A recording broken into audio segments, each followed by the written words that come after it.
Soil charger technology SCT वैदिक के जो 4 आधारभूत स्तंभ हैं उनके बारे में आपको बताएंगे, क्योंकि कई किसान जब कहते हैं कि आप सोइल चार्जर टेक्नोलॉजी का प्रयोग करते हो तो सोइल चार्जर टेक्नोलॉजी है क्या।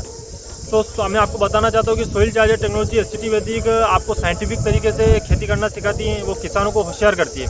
भले ही आप किसी भी चीज़ का प्रयोग कीजिए, लेकिन आप साइंटिफिक तरीके से कीजिए कि हमारे पौधे और फसल को क्या आवश्यक है, तभी आपको अच्छा रिजल्ट मिलेगा। तो जो सोइल चार्जर टेक्नोलॉजी एससीटी वैदिक के जो 4 आधारभूत स्तंभ है, उसमें प्रथम स्तंभ यह है कि work on weakness not on disease.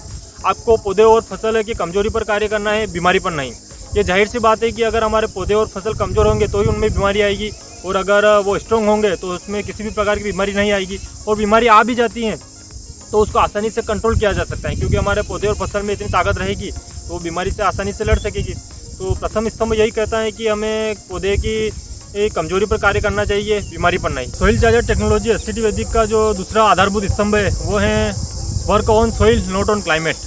तो हमें पूर्ण रूप से मिट्टी पर कार्य करना है, जो मिट्टी की शक्ति है उसको बढ़ाने पर कार्य करना है। किसी भी प्रकार से केमिकल फर्टिलाइज़र का प्रयोग नहीं करना है, जिसके कारण जो हमारी मिट्टी है उसमें उपस्थित पोषक तत्व और जो सूक्ष्म जीव होते हैं उनकी संख्या कम पड़े। अगर उनकी संख्या कम पड़ जाएगी तो हमारे पौधे को भोजन ग्रहण करने में बहुत दिक्कत होगी, और हमारे जो पौधे और फसल हैं वो पूर्ण रूप से कमज़ोर हो जाएंगे। तो सेकंड आधारभूत स्तंभ यही कहता है कि हमें पूर्ण रूप से हमारी मिट्टी को बलवान बनाना है, उसमें किसी प्रकार की पोषक तत्वों की कमी नहीं रखनी है, तभी ये हमारे पौधों में अच्छी ग्रोथ होगी।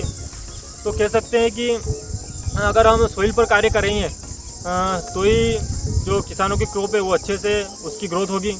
तो कह सकते हैं कि मिट्टी बलवान, फसल पहलवान, किसान धनवान और ग्राहक आरोग्यवान। Soil charger technology SCT Vedic का जो तीसरा आधारभूत स्तंभ है वह यह है कि work with humus not with chemical fertiliser. तो सबसे पहले जान लेते हैं कि ह्यूमस क्या है। कृषि के संदर्भ में मिट्टी की सबसे ऊपरी परत जिसको ह्यूमस कहते हैं, जिसमें कार्बनिक पदार्थ की मात्रा भरपूर होती है। तैयार कंपोस्ट खाद या वनों से प्राप्त प्राकृतिक कंपोस्ट को भी ह्यूमस कहते हैं। कह सकते हैं कि मिट्टी की ऊपरी परत जो है उसको अच्छा बनाया जाए, जिससे उसमें सूक्ष्म जीवों की मात्रा है वह अत्यधिक मात्रा में बढ़ सके, तभी हमारे जो क्रॉप जो फसल है वो अच्छे से ग्रोथ करेगी और पैदावार अच्छी होगी। तो ये तभी संभव है जब हम केमिकल फर्टिलाइज़र को हमारी सोइल मिट्टी में जो ऊपरी परत है वहाँ पर प्रयोग न करें, नहीं तो जो सूक्ष्म जीव है उनकी मात्रा कम हो जाएगी और हमारी फसल है वो कमज़ोर हो जाएगी। तो सिंपल से हम कह सकते हैं कि work with humus not with chemical fertilizer. Soil charger technology SCT Vedic का जो अंतिम स्तंभ है वो है work on leaf and roots not on fruits. तो दोस्तों कह सकते हैं कि जो हमें हमारी जड़ें हैं और पत्ते हैं पौधों के, उन पर कार्य करना है। तो जो हमारे भोजन बनाने वाली जड़ें हैं, अगर हमने उनको अच्छी तरीके से पोषण दिया और किसी भी प्रकार से केमिकल फर्टिलाइज़र का प्रयोग नहीं किया, तो जो हमारी मिट्टी होगी वो बहुत ही अच्छी होगी और उसमें सूक्ष्म जीवों की मात्रा अधिक होगी। और अगर सूक्ष्म जीवों की मात्रा अधिक होगी तो जो हमारे भोजन बनाने वाली जड़ें हैं वो भी स्वस्थ होगी और अच्छी मात्रा में हमारे पौधों को भोजन उपलब्ध करा पाएंगी। और अगर हमारे पौधों को अच्छी तरीके से भोजन उपलब्ध होगा तो जो हमारे पत्ते की साइज़ है वो भी अच्छी होगी।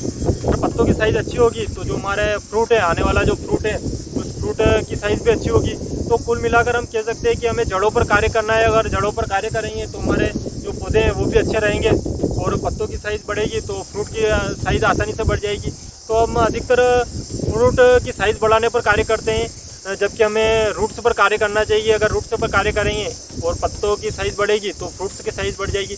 तो जो सोइल चार्जर टेक्नोलॉजी एससीटी वैदिक के जो 4 स्तंभ हैं वो हमें यही सिखाते हैं कि मिट्टी, ह्यूमस, पत्ते, रूट्स, इन सभी पर हम नियमानुसार कार्य करेंगे तो यकीनन हमारी जो फसल है वो बहुत ही बलवान होगी और पैदावार भी अधिक होगी। तो यही बताना था दोस्तों कि सोइल चार्जर टेक्नोलॉजी के जो 4 स्तंभ हैं उनका अगर नियमानुसार अनुसरण किया जाए तो यकीनन आपको बहुत ही बेहतरीन परिणाम मिल सकता है। धन्यवाद।